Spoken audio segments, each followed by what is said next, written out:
कहा था वो गलत कहा।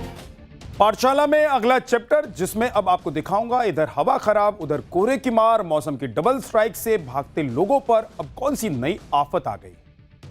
आधा दिसंबर बीत गया है लेकिन मौसम की करवट का पता नहीं चल पा रहा है। ठंड, कोहरा, शीतलहर और बर्फबारी, कुदरत का ऐसा चौतरफा अटैक हुआ है कि लोग हर तरफ फंसे हुए हैं। रही सही कसर प्रदूषण ने पूरी कर दी है। दिल्ली में प्रदूषण ने लोगों का जीना मुहाल कर रखा है। उधर भारत में बढ़ते प्रदूषण पर कल संसद में चर्चा भी हुई, लेकिन प्रदूषण के साथ बढ़ते कोहरे ने भी लोगों को परेशान करके रखा हुआ है, जिसके बाद लोग ताजी हवा की तलाश में पहाड़ों पर पहुंच रहे हैं। लेकिन पहाड़ों पर भी आफत आ रखी। एक साथ इतने लोग पहुंच गए कि ट्रैफिक जाम से जंजाल में वो फंसे हुए। जो लोग ट्रैफिक जाम से बचकर निकल गए हैं वो हादसों के शिकार हो रहे हैं। कई जगह हादसे हुए। भीषण ठंड आने से पहले मैदान से लेकर पहाड़ तक लोग कैसे परेशान हो रहे हैं, उसकी एक रिपोर्ट देखिए। न हाड़ कंपा देने वाली ठंड है, न शरीर जमा देने वाली गलन।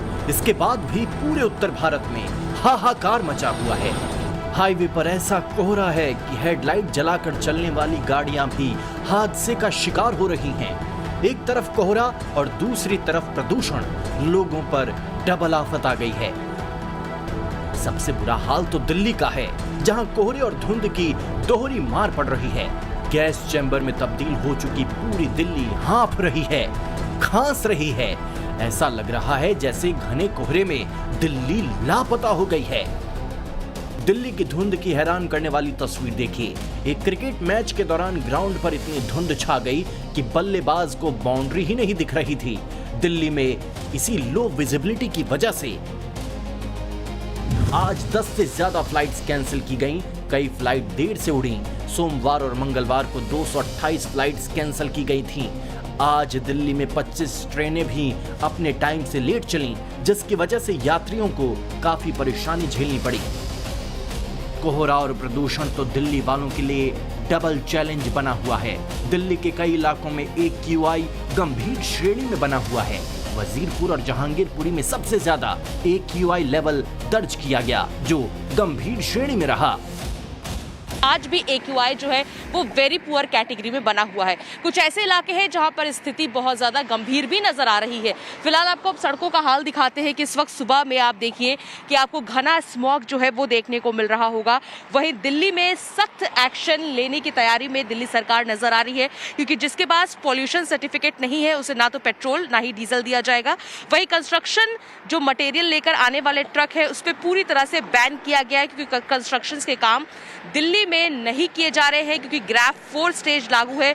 उसके अलावा दिल्ली से बाहर के B6 जो है BS6 कैटेगरी से कम के निजी वाहनों के एंट्री पर भी रोक लगाई गई है। इस वक्त अगर दिल्ली के AQI की बात करें तो 329 है।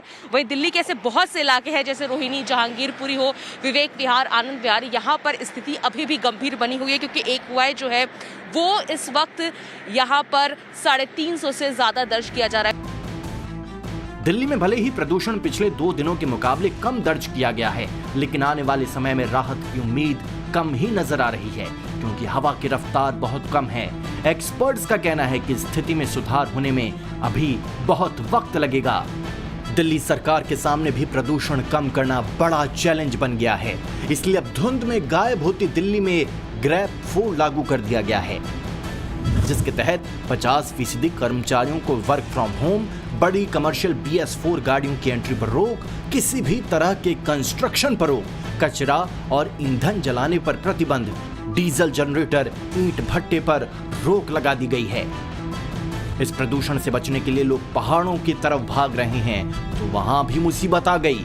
दिल्ली NCR में दम घोंटू हवा ने लोगों का जीना मुहाल कर दिया है, तो ताजी हवा की तलाश में निकले लोग पहाड़ों पर फंसे हुए हैं। ये तस्वीरें हिमाचल प्रदेश में लाहौल स्पीति की हैं। देखिए, मैदानी इलाकों से आई गाड़ियों की कतार लगी हुई है। यहाँ आया हर शख्स पहाड़ पर ताजी बर्फ के बीच खुलकर सांस लेने आया है, लेकिन जब एक साथ सैकड़ों गाड़ियां पहाड़ पर पहुंची तो ट्रैफिक जाम लग गया। इस वक्त ना कोई त्योहार है, ना न्यू ईयर आया है, और ना ही लोगों की लंबी छुट्टी है। फिर भी लोग पहाड़ों का रुख इसलिए कर रहे हैं क्योंकि मैदानी इलाकों में सांस लेना मुश्किल हो रहा है। बताया जा रहा है कि मंगलवार और बुधवार को रोहतांग दर्रा सड़क की मरम्मत के चलते बंद रखा गया। इस वजह से ज्यादातर टूरिस्ट ग्राम्फू की तरफ जा रहे थे, जिससे 1.5 किलोमीटर लंबा जाम लग गया।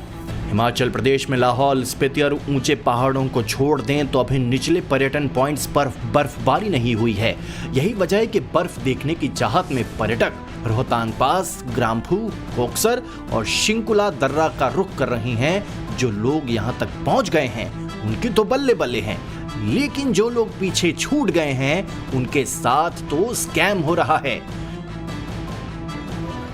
क्योंकि इस वक्त पर्यटकों की बर्फ में मस्ती करने वाली जिद का फायदा उठाने वाले भी नहीं चूक रहे हैं। मनाली से आई हैरान करने वाली तस्वीर देखिए, जहां चारों तरफ पहाड़, गाड़ियों की कतार और बीच में बर्फ का छोटा सा टूरिस्ट स्पॉट। बर्फ के छोटे से टुकड़े पर फिसलने के लिए लोगों की लाइन लगी हुई है और यहाँ पर पर्यटकों से मनमाफिक वसूली भी हो रही है। आप जानकर हैरान रह जाएंगे कि मनाली में टूरिस्टों के साथ स्नो स्कैम किया जा रहा है। आज यहाँ पर जो बर्फ देख रहे हैं, उस बर्फ को भी ऊपरी दर्रे से यहाँ लाया गया है। उसके बाद स्नो गेम्स के नाम पर वसूली की जा रही है। कहीं बर्फ देखने की चाहत में लोग फंसे हुए हैं तो कहीं बर्फ के नाम पर स्कैम हो रहा है, और जो लोग बर्फ के बीच पहुंच चुके हैं वो अलग ही आफत में फंस गए हैं। देखिए, बर्फ के साथ जिसने भी ज्यादा मस्ती करने की कोशिश की वो मुसीबत में फंस गया। मैदानी इलाकों से पहाड़ों पर आए लोगों के सामने सबसे बड़ी मुसीबत ड्राइविंग बनी हुई है। एक तो पहाड़ी इलाका और दूसरी ओर बर्फबारी। सड़कों पर बर्फ जमने के बाद इतनी चिकनी हो गई है कि पहिए सड़क पर जम ही नहीं रहे हैं, जिसके बाद कई लोगों की जान आफत में है। हादसे की तस्वीरें डलहौजी की हैं। यहाँ अभी ज्यादा बर्फबारी भी नहीं हुई है, लेकिन जब एक टेम्पो ट्रेवलर ढलान पर आया तो कंट्रोल से बाहर हो गया, जिसके बाद लोगों ने अपनी जान बचाने के लिए कूदना शुरू कर दिया। वो तो गनीमत रही कि पेड़ की वजह से टेम्पो ट्रेवलर खाई में नहीं गिरा। न्यू ईयर से पहले शिमला पहुंचने वालों की भी कमी नहीं है। जो लोग ये सोच कर आए थे कि अभी भीड़ नहीं मिलेगी, उन्हें उल्टे पैर वापस लौटना पड़ रहा है। और आगे बढ़े उससे पहले बात न्यूज की पाठशाला को मिले एक और अवार्ड की। एक हफ्ते के अंदर न्यूज की पाठशाला को दूसरा बड़ा अवार्ड मिला है। पहले ENBA अवार्ड्स में धमाकेदार परफॉर्मेंस और अब ITA अवार्ड्स में न्यूज की पाठशाला का डंका बजा है। ITA अवार्ड्स में पाठशाला को बेस्ट न्यूज शो का अवार्ड मिला है। साल दर साल लगातार पब्लिक के बीच न्यूज की पाठशाला पहली पसंद बनी हुई है। पिछले साल भी न्यूज की पाठशाला को ITA अवार्ड मिला था। ये पिछले 2 साल में तीसरा अवार्ड है पाठशाला और मेरे लिए, तो ये एक तरीके से वैलिडेशन है, क्योंकि ITA एक बड़ा प्रतिष्ठित सम्मान है। तो बार बार पाठशाला को ये सम्मान मिलना बेस्ट करंट अफेयर्स प्रोग्राम का, ये साबित करता है कि हम जो एक पूरी टीम के तौर पर मेहनत कर रहे हैं वो बहुत कामयाबी से आगे बढ़ रहा है। दर्शकों का प्यार तो मिलता ही है, ऐसे अवार्ड बीच बीच में मिल जाते हैं तो अच्छा लगता है। साथ ही टाइम्स ग्रुप जो है वो भारत का सबसे पुराना जो मीडिया संस्थान है, 100 साल से ज्यादा की लेगेसी है हमारे पास, और इसलिए